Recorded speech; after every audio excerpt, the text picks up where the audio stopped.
Bom, nós vamos começar hoje, a proposta de trabalho hoje vai ser o seguinte. Eu vou começar fazendo uma pequena revisão daquela questão da nomenclatura que nós falamos na aula passada, dos isômeros, né, principalmente aquela configuração absoluta. E depois eu vou colocar 3 exercícios para vocês fazerem em grupo. Aqui tem a condição no Teams aqui de dividir em equipes, né, em grupos. Aí eu vou dividir vocês em grupos, vocês vão fazer esse trabalho. E depois que a gente voltar do intervalo, a gente volta então corrigindo esses exercícios. E se der, eu já solto um pedacinho de bioisosterismo, que é o nosso próximo assunto. Tá ok?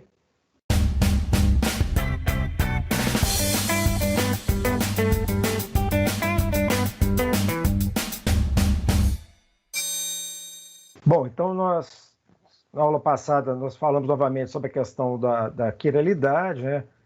Identificação de carbono quiral. Então, eu falei, né, para a gente identificar. O carbono é o átomo mais comum de apresentar quiralidade, aí, principalmente as moléculas orgânicas, mas ele não é exclusivo dele, não. Tá? Mas, beleza. Para um átomo de carbono ser quiral, então ele tem que apresentar aquela... Está hibridizado sp3, né? Está naquela forma tetraédrica e ter um ligante diferente em cada uma das suas ligações, né? Tem um ligante diferente com cada uma das suas ligações. Beleza. Ou melhor dizendo, fazer ligações com átomos diferentes nas suas 4 possibilidades de ligação. Então, quando eu tenho uma molécula quiral, eu vou ter, então, a apresentação, o aparecimento de enantiômeros, ou seja, são moléculas semelhantes, mas que são, na verdade, a imagem especular uma da outra, ou seja, a imagem no espelho. E cada cada carbono quiral, cada centro quiral que eu tiver, vai me propiciar 2 enantiômeros. Então, é a forma da gente verificar aí quantos enantiômeros eu tenho numa molécula. Eu tenho que primeiro identificar quantos carbonos quirais. Eu nem sei se eu falei isso, mas depois eu explico com mais calma. Foi uma pergunta, inclusive, foi feita na semana passada, se não me engano, o Valdeci que fez a pergunta. Então, eu tenho 2, se eu tiver um carbono quiral, 2 elevado a 1, é 2 mesmo. Né? Então, se eu tiver 2 carbonos quirais, 2 elevado a 2. Se tiver 3 carbonos quirais, 2 elevado a 3. Então, é sempre o expoente. Né? Eu pego o 2 e coloco o expoente, porque cada carbono me propicia 2 enantiômeros. E quando eu tenho numa molécula, melhor dizendo, numa mistura, né, uma mistura de enantiômeros, e eles estão em iguais proporções, eu falo que eu tenho um racemato, onde metade é de um enantiômero, outra metade é de outra. Isso é importante por quê? Porque a atividade ótica dessa mistura, ela será 0, ou seja, um enantiômero desvia a luz para a direita, outro desvia a luz para a esquerda, em tantos graus cada um, geralmente de maneira oposta. Vamos dizer que um gire 13,5 graus, o outro 13,5 graus também, só que um com sinal positivo, outro com sinal negativo, ou seja, cada um para um lado diferente. O resultado é 0, porque um compensa o outro. Né? Então, eu tenho uma mistura racêmica, essa onde eu tenho 50% de um e 50% de outro. Normalmente, quando nada é feito, quando eu não direciono a síntese para determinado composto, na grande maioria das vezes vai aparecer um racemato, ou seja, né, eu vou dar origem aos 2 enantiômeros nessa síntese. Ok? Óbvio que quando eu tenho um enantiômero que é mais ativo, né, ou que tem uma atividade que eu desejo, eu tento desviar a síntese para aquele enantiômero específico. Bom, mas é importante para a gente entender ou para poder trabalhar na química farmacêutica, na química orgânica e na química farmacêutica, eu entender como que eu desenho e como que eu nomeio esses enantiômeros, né? A forma de desenhar normalmente obedece àquela forma, né, que a gente mostrou na aula passada, utilizando então essa linha tracejada para quando eu estou, né, linhas de ligação, né, no plano do papel são as linhas cheias, né? Então a gente sempre vai colocar duas no plano da tela e de forma que uma vai ficar, né, de cunha preenchida, é como se ela estivesse à frente do plano, ou seja, como se ela estivesse espetado na tela, e essa com a linha tracejada vai estar atrás da tela, né, atrás do nosso plano aqui, como se ela estivesse lá para o fundo. Então, mostrando, né, aqui eu tenho então o 2-bromo-butano, e eu vou então vai apresentar um aqui sendo os dois enantiômeros, um sendo a imagem especular do outro, né? Beleza. A projeção de Fischer é quando eu faço simplesmente utilizando linhas, eu vou entender que o carbono está no centro, que as duas linhas, ou melhor dizendo, os dois átomos que estão na vertical são aqueles que estão para trás do plano da tela, e aqueles dois que estão na horizontal são os que estão para frente do plano da tela. Falamos dessas atividades óticas, né?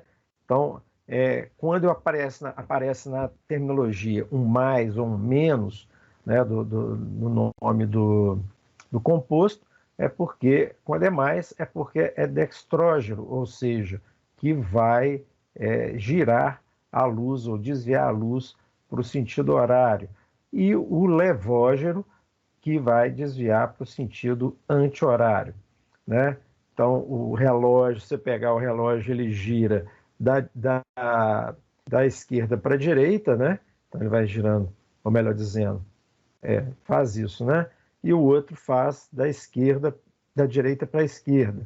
Então, o que gira para a direita é o dextrógeno, ou o sentido horário, e o que gira para a esquerda é o levógeno, sentido anti-horário. É fácil guardar, vai girar para a direita, porque o dextrógeno, né? Então a pessoa é destra, é aquela pessoa que tem domínio na mão direita. Né? Então, virou para a direita, é positivo, considerado positivo, e é o sentido horário, né? Que vai fazer esse giro horário. Aqui vocês estão vendo na tela do giro ao contrário, né? No sentido horário, então, vocês vão visualizar virando para a direita, né? Sempre indo para a direita e completando o ciclo. Beleza. Então, esse daqui, a gente diz que isso daqui é difícil de eu determinar pelo simples nome, ou mais ou menos aqui, eu não consigo desenhar uma molécula, porque eu não tenho uma relação direta da distribuição dos grupos com o lugar para onde ele vai desviar a luz, né? Isso é um dado experimental. Eu vou verificar, então, se determinado enantiômero desvia para a direita ou para a esquerda. Então, essa é uma configuração relativa. E qual que é a configuração absoluta, né? Então, eu falei que o arranjo espacial dos constituintes ao redor do centro estereogênico é a configuração absoluta, ou seja, no desenho, como que eles se organizam ao redor desse carbono é o que eu chamo de configuração absoluta. A configuração relativa é aquela que a gente acabou de explicar agora aí, né? Nem o sinal, nem a magnitude da rotação nos fala sobre a configuração absoluta de uma substância. Ou seja, se é positivo, se gira 50 graus, se gira 13 graus, se gira 20 graus, isso daí não vai me dizer qual que é a configuração absoluta, ou seja, qual que é a ordem de distribuição em volta desse núcleo estereogênico. Então, para isso, eu tenho que usar outras terminologias. E a terminologia, então, quer dizer, aqui está dando exemplo, né? Por exemplo, 2-butanol, né? Eu falo que é o mais 2-butanol, mas eu não sei qual que é a distribuição desse mais 2-butanol. Se é essa ou se é essa. né? Então, isso aqui não tem como eu saber simplesmente por esse sinal, né? O menos 2-butanol. Não sei qual que é um, qual que é outro. Eu sei que provavelmente um vai ser algum desses dois e o outro vai ser o que sobrar. Mas eu não sei dizer qual que é a distribuição aqui em volta deles, né? Então, essas são as configurações relativas. Quando eu vou falar de configuração absoluta, eu uso, então, outra terminologia. Eu uso rectus e sinister. O sinister é quando gira para o sentido anti-horário para a esquerda, mas não confundir com o desvio da luz para a esquerda, né? Quando eu desvio para a luz para a esquerda, é negativo. Quando eu desvio a luz para a direita, é positivo, ou seja, sentido horário, né, é positivo, ou dextrógeno. Quando eu giro para a esquerda, é negativo ou levógeno.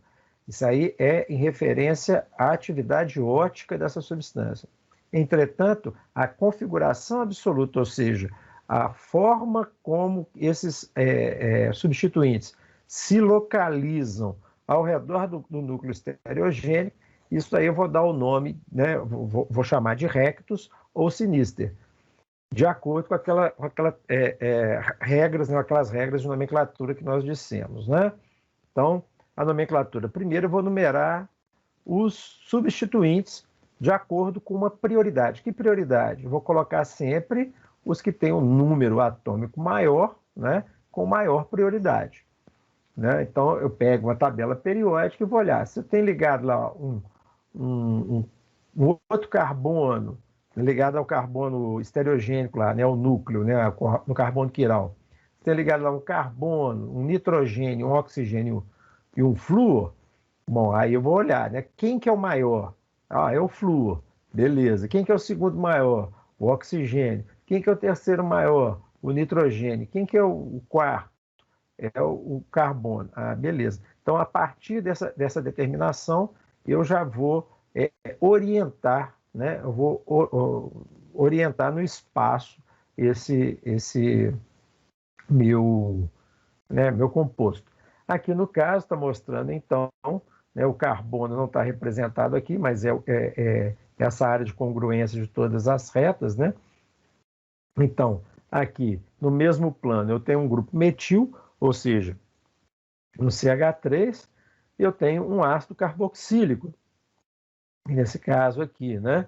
E tenho, para o fundo da tela, um NH2, né? Um grupamento, uma amina, né? Uma amina, e então é um aminoácido, aqui eu estou vendo que é um aminoácido. E tem um hidrogênio ligado. Então, ó, o nitrogênio dentro da tabela periódica é o que tem maior, né, número atômico, ou seja, ele está lá na coluna 5A, enquanto o carbono está na coluna 4A, né? Mas aqui também é carbono, nós vamos discutir isso ali para frente. Mas quando eu já tenho dois carbonos ligando aqui, eu já parto para o seguinte, é igual colocar em ordem alfabética, né? Em ordem alfabética, se eu tenho lá Maria de Lourdes e Maria das Dores, a Maria das Dores vai ficar na frente porque é DA, né? Das Dores, né? Então vai ficar ainda na frente da Maria de Lourdes. Então, essa classificação aqui é a mesma coisa. Eu vou olhar lá, carbono, aqui no grupo metil é carbono? É carbono. Aqui no ácido carboxílico é carbono? É carbono. Só que aqui eu tenho ligado dois oxigênios que estão lá na coluna 6A.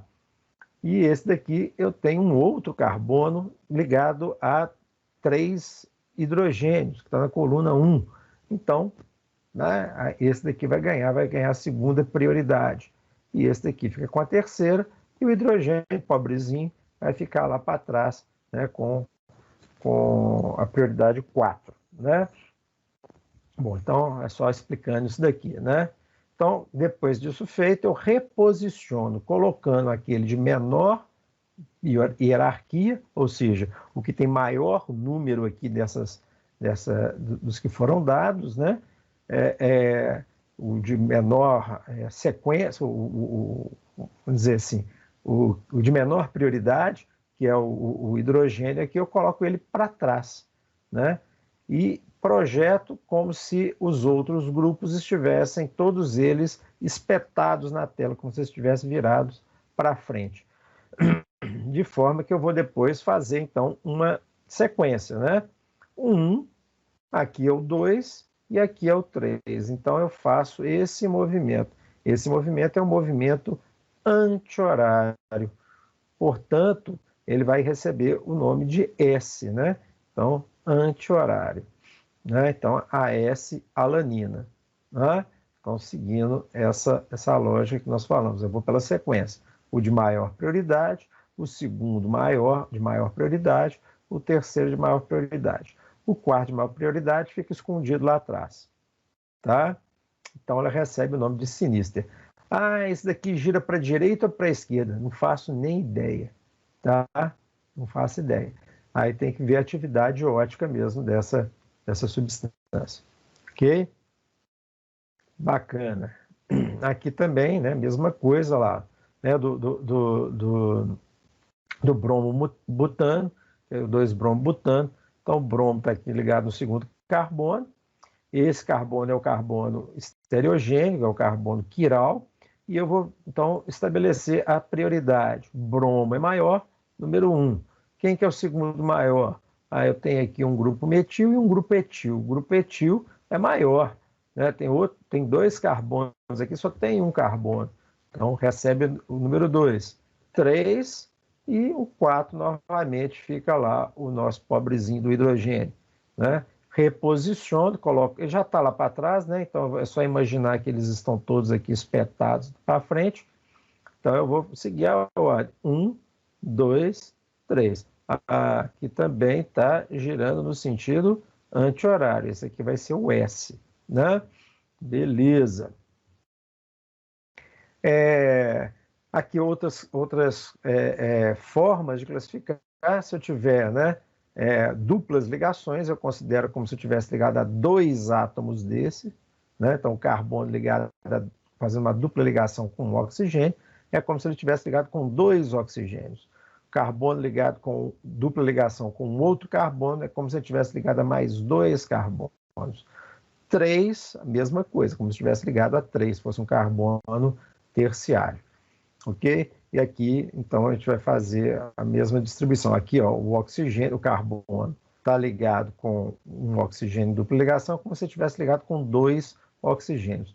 Esse aqui também tem um oxigênio que ele está ligado, mas é um só. Então, a prioridade, primeiro do oxigênio, que está na hidroxila aqui, né, nessa hidroxila, depois desse oxigênio da dupla ligação, e depois esse outro oxigênio da hidroxila aqui, esse carbono aqui, que está ligado com essa hidroxila alcoólica aqui. Beleza? Então, a ordem ficaria 1, 2, 3, joguei isso aqui lá para o fundo, vou ter que jogar isso lá para o fundo e verificar, trazer esse para frente. Eu já consigo, né, a gente vai tendo prática, a gente já consegue visualizar, mas a sequência é essa, 1, 2, 3. Né? Então, vai no sentido horário, no sentido do relógio. Né? Então, aqui eu teria o rectus. Né? Então, beleza. Quando eu tenho um ciclo, eu divido ele no meio. Ao dividir ele no meio, eu vou ter 2 partes, né? E vou analisar cada parte individualmente, vendo que essa parte aqui tem um carbono que faz dupla ligação com esse outro. Então, eu considero, como foi dito no item anterior, eu vou ter 2 carbonos aqui ligados a ele. Do outro lado, eu tenho 3 carbonos, desse lado eu tenho 4. Portanto, esse aqui vai ter maior prioridade e esse aqui menor prioridade. Ok? Bacana. Nós falamos da isomeria, né? De forma geral, você pode ter uma isomeria constitucional, que aí muda totalmente a ordem. No caso da estereoisomeria, não tem mudança de ordem, eu tenho mudança de posição, né, espacial.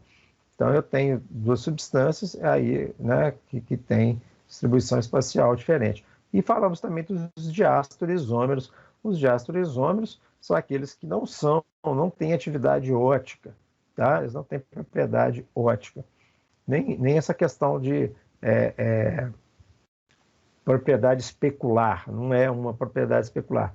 A principal isomeria desse tipo, né, dos diásteros isômeros, é a isomeria cis-trans, né, que é quando eu tenho dois grupos aqui, dois hidrogênios do mesmo lado, aqui num ciclo butano aqui, né, tem ligado aqui como se fosse um bromo, um cloro e dois hidrogênios. Então, nesse caso, os dois hidrogênios estão do mesmo lado, e eu vou dizer que é o cis, porque estão do mesmo lado, um bromo, porque é o de maior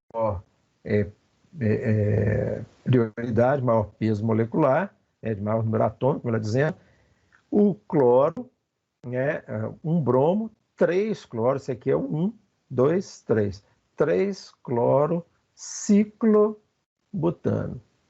Né? Agora, se eles estiverem em lados opostos, eles são o trans, 1 bromo, 3 ciclobutano. Exatamente, é isso daí. Bom,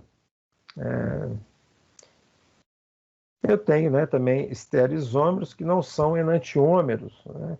Como é o caso aí de diversas possibilidades, principalmente quando eu tenho mais de um centro estereogênico, tá? Beleza. Uma outra coisa que nós falamos na última aula foram dos compostos meso, né? Os mesos são aqueles que têm em si, né, a compensação de lado.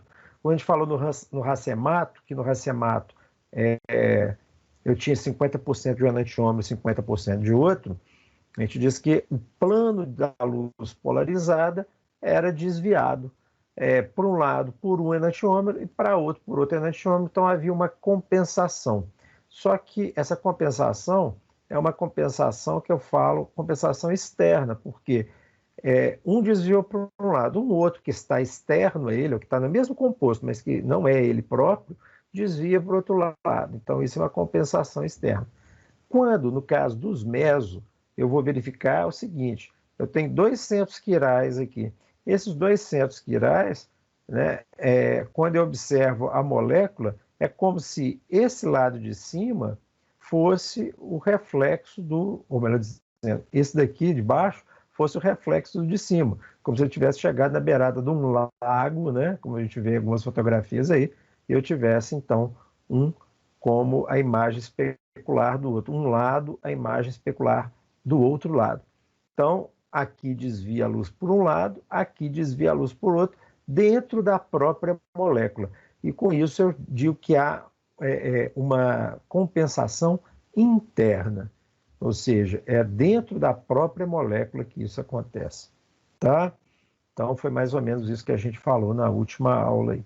Tinha alguns exercícios, mas era basicamente isso. Muito bem.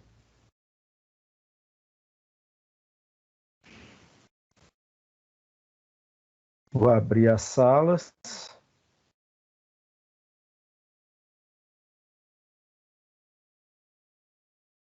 Então, na sala 1, tá a Thaisa, a Ludmila, o Valdeci, a Patrícia e a Érica.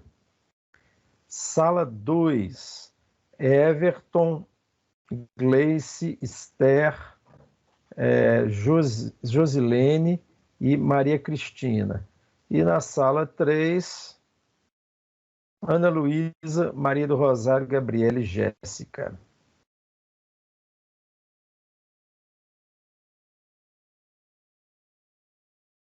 Beleza. Galera, então agora vamos voltar aqui.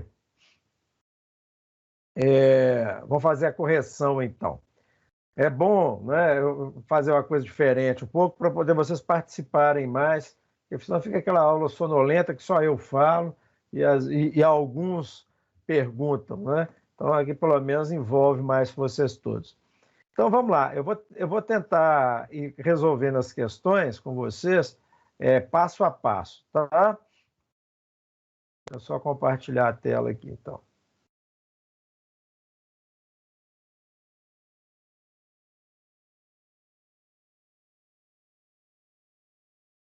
Estão vendo essa tela minha aí com a imagem da primeira molécula?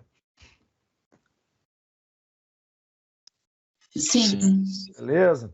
Ó, então vamos lá.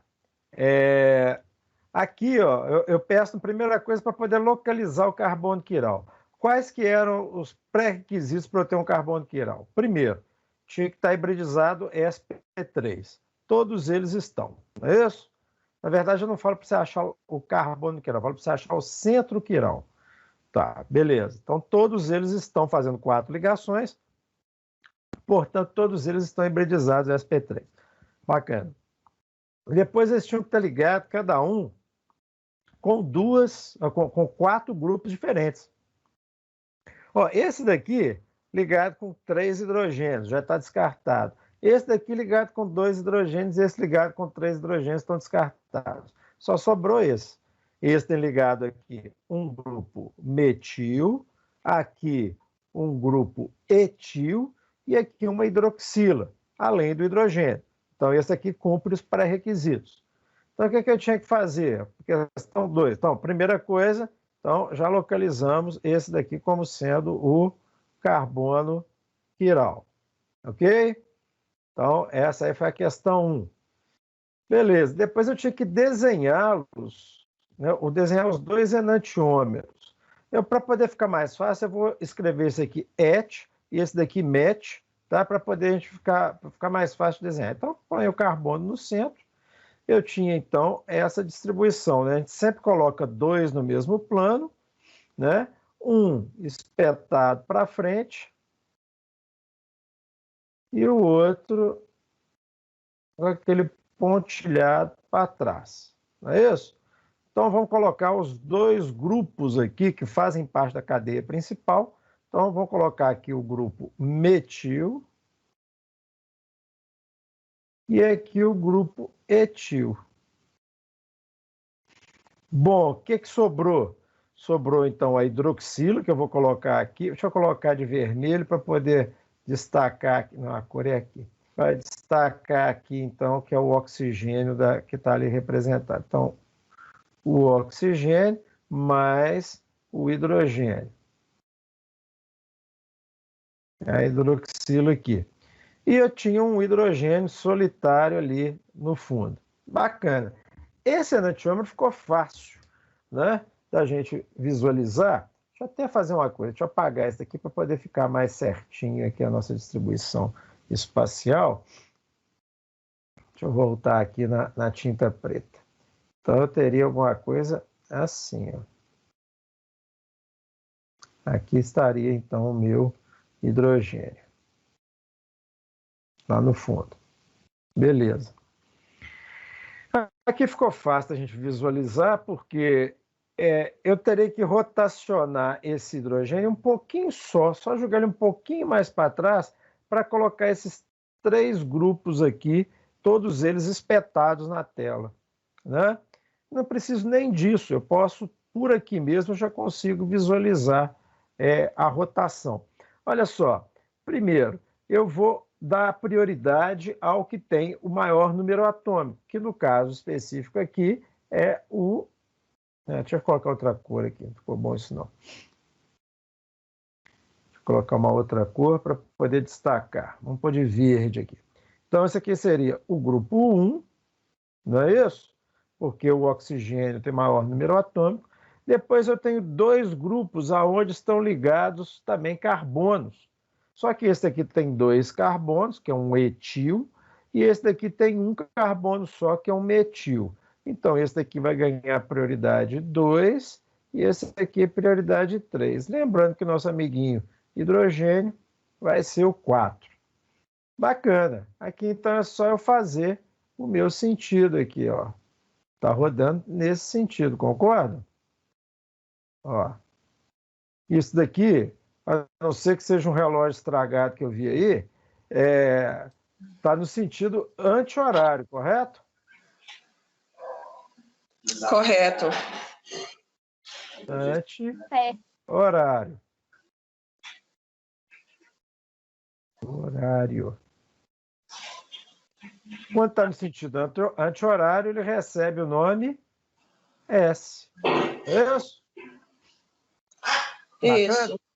Agora vamos desenhar o outro enantiômero. Esse aí a gente entendeu, o que a gente não sabe é desenhar. Ah, pois é. Desenhar que é o... Mas a arte está aí, o negócio é o desenho. Vamos lá. Vamos fazer de novo aqui, ó. Mesma situação. Ó, para desenhar o espelho, é fácil aqui, ó. Uso carbono, vou fazer a mesma distribuição aqui, ó. Só que o contrário. Não, só que igual praticamente aqui, né? A distribuição. Não. Contrário, espelhado, né? Espelhado ao contrário. Licínio burro aqui, tá? Peraí. Esse aqui eu tenho que desenhar diferente. Vamos lá. Ele vai estar espelhado. Esse grupo que está para cima continua para cima. Não é isso? Uhum. Então, continua sendo etil. Esse grupo que está aqui vai aparecer atrás, não é isso? Etil. Ó, no espelho. Pensa no espelho. Esse hidrogênio que está ali para trás, ó, vai aparecer aqui, ó. Não é isso? Ele tem que confrontar, eles têm que aparecer no espelho. E a hidroxila, nessa cor não. E a hidroxila, eu tenho que, deixa eu desenhar aqui o coisinho em preto. E a hidroxila vai continuar espetada aqui. Não é isso? Mostrar lá com oxigênio.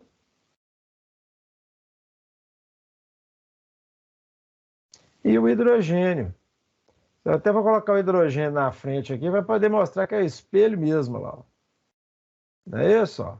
Bacana. O que eu tenho que fazer? Nada aqui também, nada. Não tem que fazer nada, porque o hidrogênio também está lá atrás. Ó. É só atribuir aqui. As prioridades continuam as mesmas. Ou seja, né, o verdinho aqui, deixa eu colocar. O oxigênio continua, a hidroxila continua sendo 1, o grupo etil continua sendo 2 e o grupo metil continua sendo 3, assim como o hidrogênio continua sendo 4. Nesse caso aqui, ó, eu vou rodar nesse sentido aqui, ó. E esse é o sentido horário. Ou seja, esse daqui é o rectus, é o R. É S o quê? S2-butanol. E esse aqui é o R2-butanol. Morreu Maria? Tranquilo, né? Então, ó, aqui quando a gente quando a gente quer simbolizar aqui o carbono quiral, a gente põe um asterisco nele, assim, sabe? O centro quiral, normalmente a gente põe um asterisco para poder simbolizar que é ele lá. Bacana. Oi. Por que 2 aí? Só me explica o 2, a identificação do 2. Do 2? Como assim? Por que o número 2? A ligação do O. 2, não. Hidroxila. Aqui é o carbono 1, carbono 2, carbono 3 e carbono 4. Então, como a hidroxila está ligada a esse carbono, é o 2. Estou simbolizando aqui, é esse 2 aqui, ó. É o 2 do carbono, tá? Esse 2 aqui, ó. Carbono 2. Agora eu entendi o que você estava perguntando. Bacana? Enumerar a cadeia. Isso, exatamente. Eu sempre numero a cadeia para que o grupo substituinte tenha o menor valor possível. Então, nesse caso, tanto faria, né? Se eu começar daqui, se esse hidroxilo tivesse aqui, ó, aí eu começaria a contar daqui. 1, 2, 3, 4. Então, seria 2-butanol também. Entendeu? Então, aí na química tem essa característica. Bacana? Okay. Tranquila essa? Tinha mais alguma coisa nessa questão? Não, né? Era localizar o centro quiral, desenhar e dar o nome, não é isso? Fizemos tudo, não fizemos? Beleza, vamos para a próxima aqui então. Virar a página. Bacana. Aqui eu tinha também localizar o centro. O que tinha que fazer nessa? Localizar o centro quiral e saber qual que era né, se era R ou se era S, não é isso? Bacana, ó. Isso. Tranquilo também, ó. Vamos colocar o centro quiral em vermelhinho aqui. Então, vamos primeiro localizar. Ó, esse carbono aqui está descartado, 3 hidrogênios. Esse também, 3 hidrogênios. Esse, por consequência, como está ligado com 2 grupos metil, 2 grupos iguais, esse também está descartado. Esse daqui, 2 hidrogênios, descartado. Esses aqui, no anel aromático, todos eles descartados. Tá?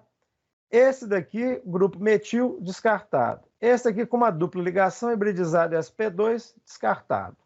Então só sobrou esse. Né? Esse carbono aqui é o meu carbono quiral. Bacana. Beleza. Então, ó, se eu pegar, deixa eu desenhar ele aqui, vamos fazer um desenho dele aqui. Não, eu quero é cor. Vamos colocar esse carbono aqui, ó, só uma ampliação. Para trás, eu já estou vendo aqui para trás o hidrogênio, não é isso? Olha lá, tem o hidrogênio, vamos colocar o hidrogênio em azul, como a gente pôs lá do outro lado. Para trás tem o hidrogênio. Do lado dele aqui, eu tenho esse ácido carboxílico, ó, C dupla. Aqui tem os oxigênios, nós estamos simbolizando de vermelho, O, dupla O, e aqui mais um hidrogênio, OH, né? Aqui, ó, bacana. Do lado de cá eu tenho um grupo metil, que está espetado aqui, ou seja, ele está para frente da tela. Ups, espera aí, volta. Não esqueça de mudar a cor. Então ele está espetado na tela aqui, ó. Né? É um grupo metil. Vou só escrever met aqui. Beleza. Grupo metil. E aqui ele tem um grupo R, que não importa que grupo que é esse, não vamos colocar só um grupo R. Então são 3 diferentes, são 4 grupos diferentes, 3 grupos diferentes mais o hidrogênio. Não é isso? Bacana. Aqui, ó, já resolveu metade dos meus problemas, porque o hidrogênio já está para trás, né? Então eu vou fazer a mesma coisa que eu fiz da outra, no outro. Ó, tem 2 no mesmo plano, esse está para frente, então eu vou considerar como se esses aqui também já estivessem para frente. Não tem. Quando o hidrogênio está para trás, facilita muito a vida. Quando ele está para frente, eu tenho que fazer uma rotação nele, né? Então aí, depois a gente fala sobre isso. Mas olha só. Então, aqui eu vou começar agora só a atribuir minhas prioridades. Olha, esse grupo aqui, que é esse grupo R, eu tenho um carbono ligado com dois carbonos, né? Porque quando está duplo, vocês lembram que a gente fala que tem 2 carbonos, não é isso?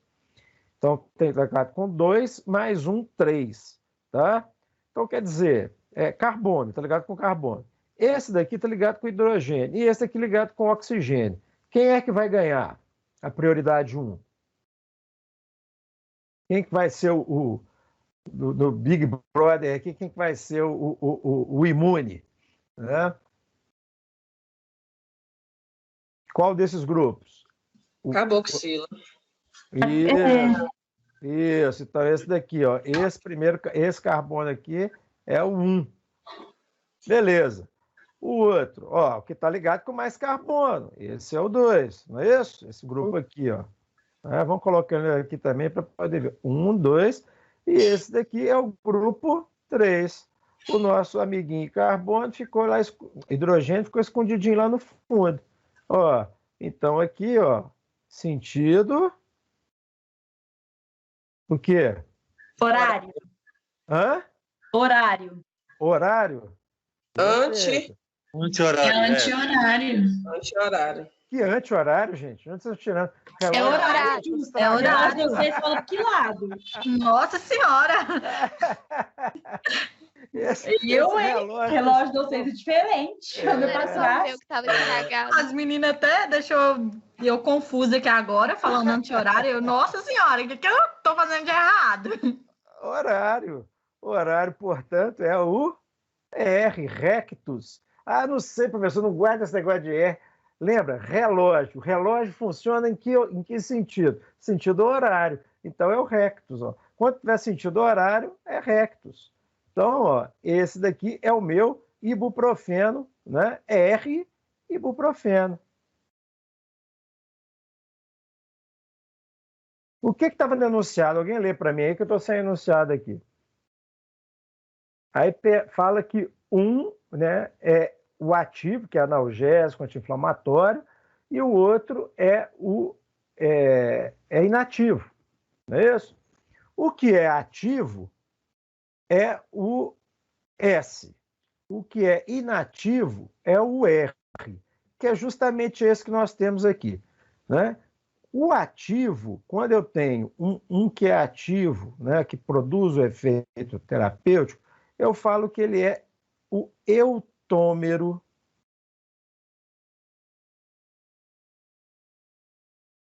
Não é isso? No caso do inativo, ele é o distômero. Esse daqui é o quê?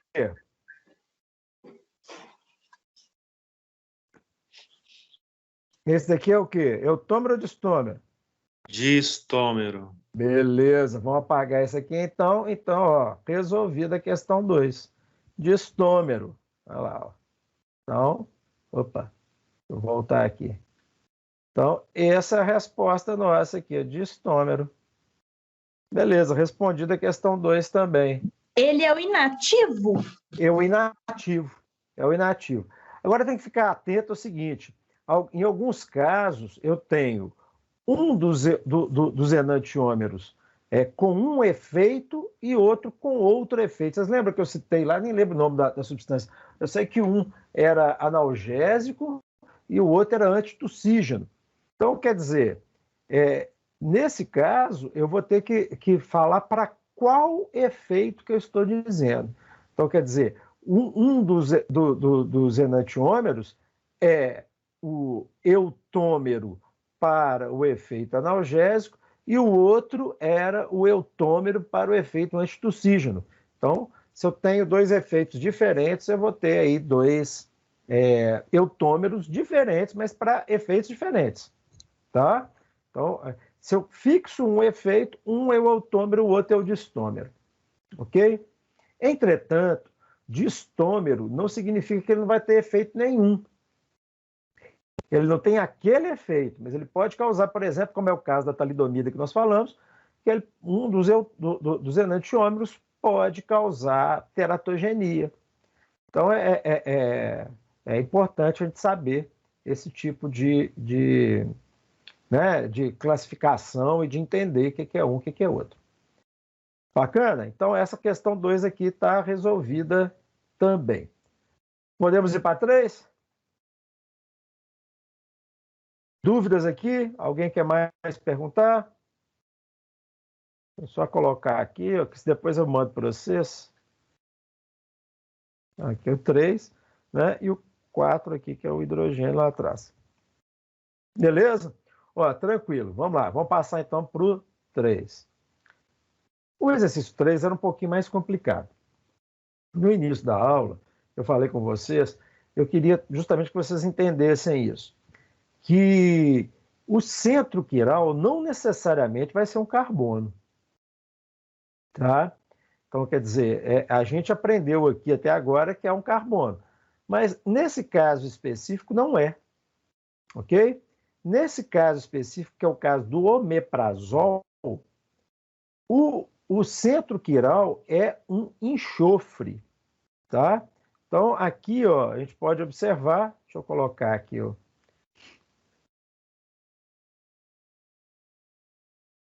Deixa eu mudar a espessura dessa linha aqui.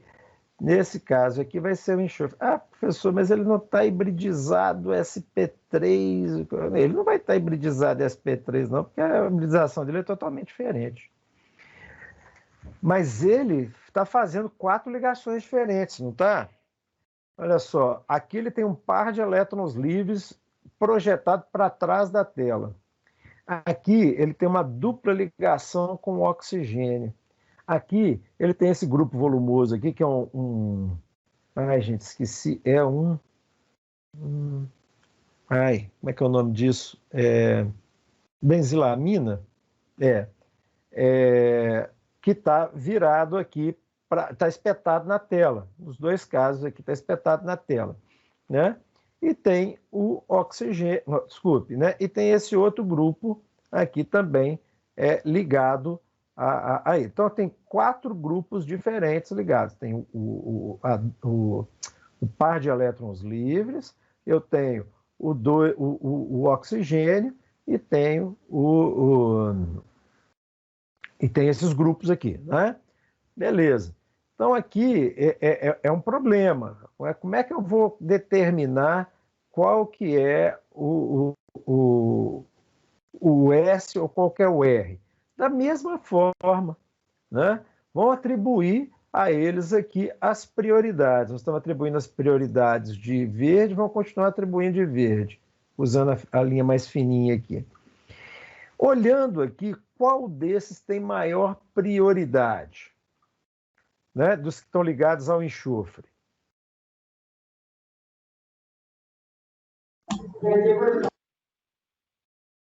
O que tiver um maior número atômico aí, quem é o oxigênio ou o nitrogênio? É o oxigênio. O oxigênio está na 6 e o nitrogênio está na 5. Tá? Eu estou sem a tabela. Esse aqui é o 1, né? Qual que seria o 2? Olha, aqui eu tenho 2 nitrogênios, na verdade 3, né? Estão lembrados? É um carbono ligado a 3 nitrogênios. Por que 3 nitrogênios, professor? Porque essa dupla ligação é como se ele tivesse ligado com 2 nitrogênios, não é isso? Então esse daqui receberia o número 2. Ao passo que esse de cá ficou, então sobrou o número 3 para ela. O par de elétrons livre, ele vai fazer o papel aqui do hidrogênio, vai receber o número 4. Ok? Beleza. Ele já está voltado para trás, já facilitou a nossa vida também, não é isso? Então, ó, eu vou rodar. Deixa eu rodar em vermelho agora para poder ficar mais fácil da gente visualizar. Ó, vamos rodando, ó. Ó, ó. Nesse sentido, é o quê? Horário ou anti-horário, hein? Turma do relógio. Anti-horário. Anti-horário. Muito bem, senhoritas. Então, senhor e senhoritas, olha lá. Então, ó, esse primeiro aqui, nossa, quando fica fininho assim, não fica bom, não. Espera aí. Deixa eu aumentar essa paleta aqui. Então, ó, esse daqui está no sentido horário. Horário é o rectus, não é isso? Consequentemente, o outro aqui, ó, vamos atribuir os mesmos números para ele, ok? Você enganou ali, não? Horário?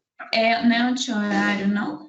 Oh, desculpe, anti-horário. Vocês falaram tanto na minha cabeça aqui que eu acabei errando.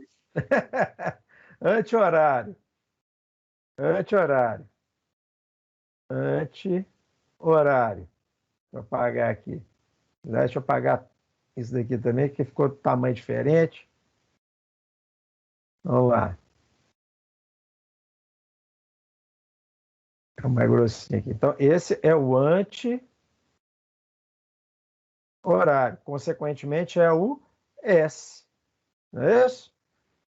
Aqui embaixo, ó, vamos fazer a mesma coisa. Vamos pegar agora só um verdinho aqui. Deixa eu pôr um pincel. Pá. Beleza, olha lá. 1. Esse daqui é o 2. Esse daqui ficou sendo o 3. Esse daqui continua sendo o 4.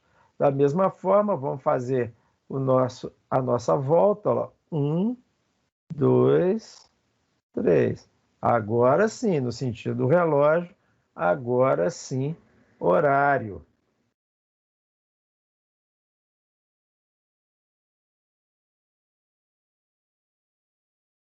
Ou sempre a imagem especular vai definir também um sentido diferente.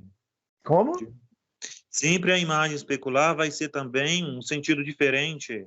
Se for imagem especular, eles vão ser em sentido. Tiver um centro quiral, primeira coisa, tem que ter um centro quiral, né? Se um tiver imagem no espelho do outro, um vai ser o oposto do outro. Se você achou um S, já pode pôr o resultado do outro, que é R. Isso aí não tem né? Mas tem que ter o centro quiral e tem que ser a imagem especular um do outro, tá? Olha só, esse daqui é o R-omeprazol.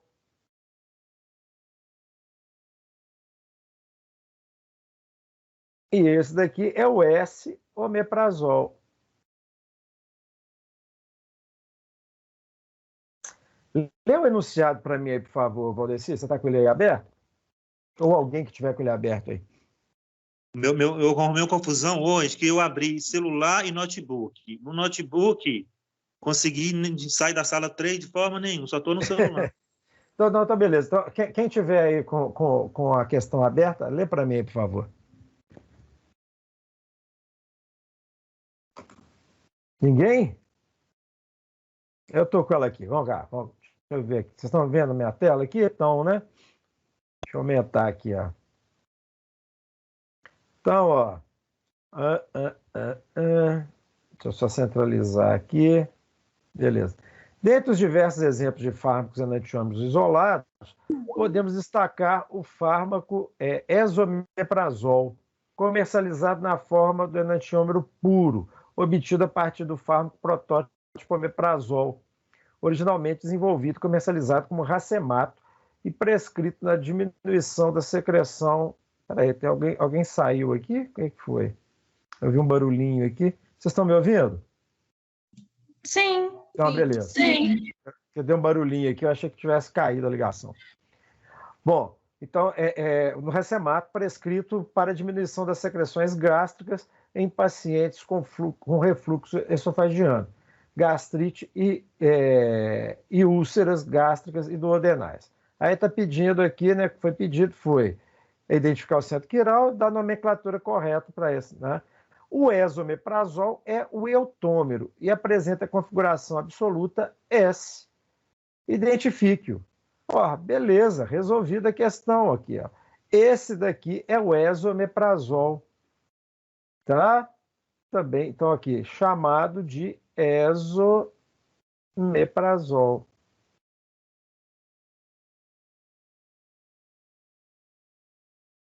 Esse daqui é o eutômero.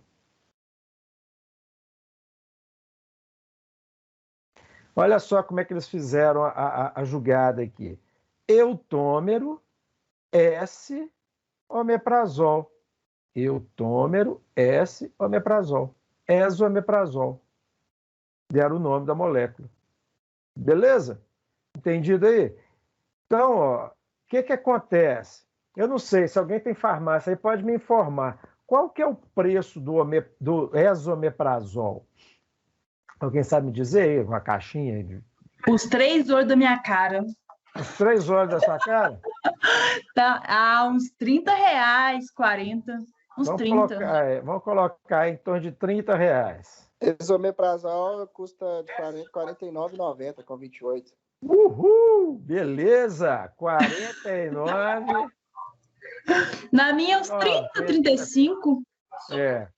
Então, nessa faixa aqui. E o omeprazol é dado de grátis, como diz o outro. Grátis. Na farmácia do posto o comprado é R$4 com 28. E o que acontece? Qual que é a diferença de um para o outro? Nenhuma. Esse daqui é o racemato. Ou seja, eu tenho no omeprazol, eu tenho o esomeprazol. Tá? No comprimido, na cápsulazinha de omeprazol, eu tenho o R-omeprazol e o S-omeprazol. No esomeprazol, eu isolei, tirei só o esomeprazol. Qual que é a vantagem de um em relação ao outro? Nenhuma. Tem vários artigos mostrando isso daí já, tá? Então, quer dizer, a única coisa é que eu tenho que usar doses equipotentes.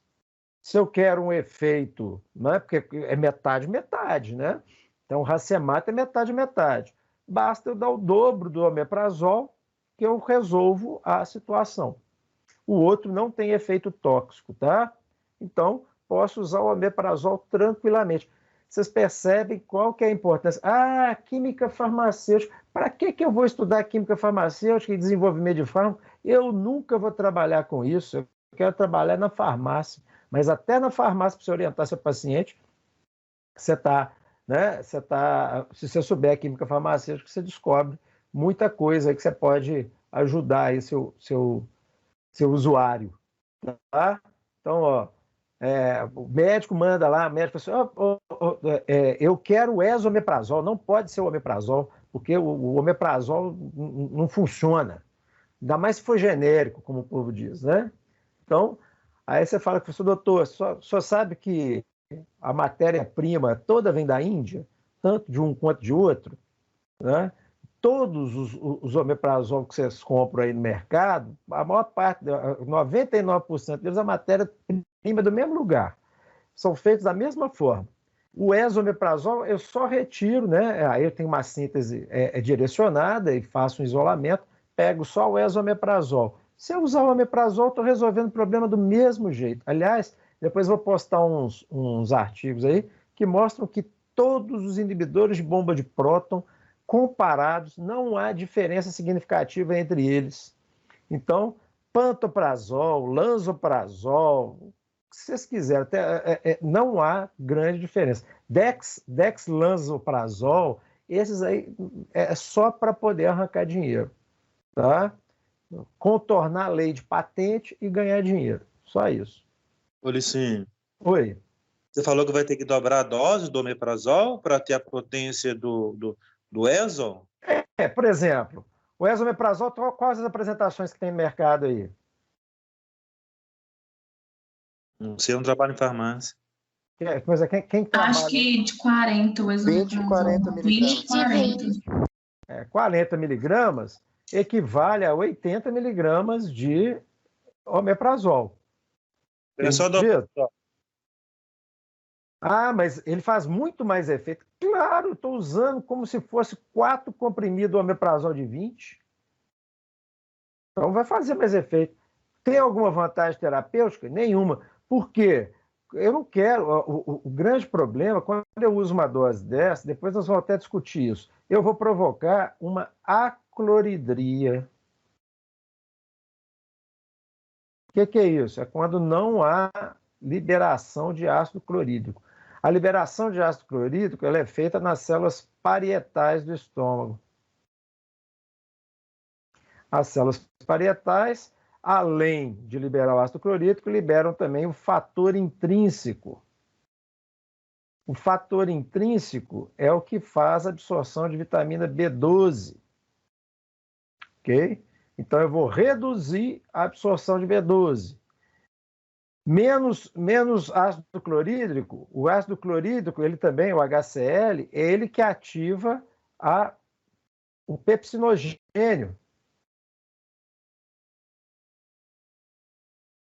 Ele quebra o pepsinogênio em pepsina. Estou rabiscando tudo aqui. A pepsina é o que vai digerir proteína. A digestão da proteína também vai liberar, vai expor, né, o grupo M, então, para absorção de ferro. Então, pessoas que estão usando altas doses de inibidores de bomba de próton são mais susceptíveis à anemia. Ok? E tem muito médico que não sabe disso. Tá? Muito colega farmacêutico também. Aí o paciente, igual minha mãe, uma anemia crônica, estava com uma anemia crônica, mas vai olhar, estava lá usando 2 comprimidos de omeprazol de manhã e 2 à noite. Né? Então, assim, tem necessidade disso tudo? E eu simplesmente tirei o omeprazol dela. Ah, mas ela está com irritação gástrica? Nenhuma. Eles dão preventivamente quando o paciente está com a polifarmácia. Então, usa aquela quantidade de medicamento, eles acham que ele vai ter problema gástrico. Então, se o paciente apresentar problema gástrico, aí você pode usar o inibidor de bomba de próton em dose, começando nas doses mais baixas e vai aumentando à medida que não houver resolução do problema. mas não tem essa profilaxia, tá? Para AINE, algumas vezes se faz a profilaxia, principalmente quando vai usar uma dose alta por um período médio aí, de algumas semanas, aí você pode fazer até a profilaxia para evitar, porque você sabe que é irritante gástrico mesmo. Mas caso contrário, ok? Entendido aí, moçada? Boa aula hoje? Sim, bacana. Esse negócio de dividir em turma, Licínio, é muito bacana dividir em salas para a gente fazer atividade. Para poder vocês terem uma atividade. Até eu estava comentando com o pessoal da turma de ontem, atividade prática, tem atividade prática de laboratório, atividade prática que é dada em sala de aula também, né? Então, isso de discussão em grupo, discussão de caso clínico, isso aí óbvio que na química farmacêutica não tem muita discussão de caso clínico, apesar de que acabei de fazer aqui uma discussão, né? Pelo menos alertar alguma coisinha para vocês aí sobre a questão de anemia ferropriva induzida por inibidor de bomba de próton, diminuição de absorção de cálcio. Então tem uma série de coisas que podem acontecer aí pelo excesso ou mau uso do medicamento. Isso tudo ligando com a questão dos enantiômeros aí, para vocês verem a aplicabilidade prática disso daí. Ok? Só penei que aquele trem do desenho lá que é difícil. Ah, aquele trem do desenho? Aquele trem não é tão difícil assim, não. É mais a questão de prática mesmo, né? Quando a gente pratica, vai... Aqui, se limpar a tela... Depois eu faço um videozinho mostrando para vocês como é que desenha. Tá? Oi. Aqui, por exemplo, onde que eu trabalho, a gente praticamente, farmácia, escuta muito essa questão, por exemplo. Eu tava tomando omeprazol, ou pantoprazol, e depois que eu me senti mal, aí eu fui no médico, o médico passou os omeprazol, até esse mesmo 10 com omeprazol, e aí agora eu tô me sentindo bem.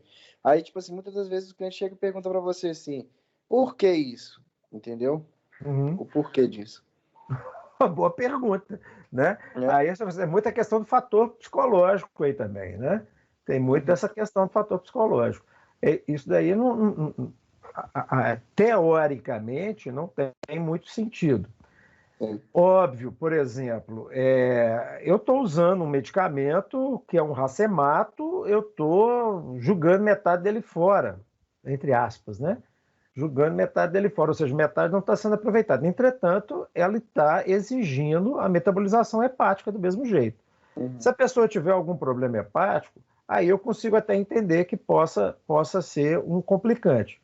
Fora isso, não vejo motivo nenhum. Não, beleza. Tá? Tem muito fator psicológico, tá?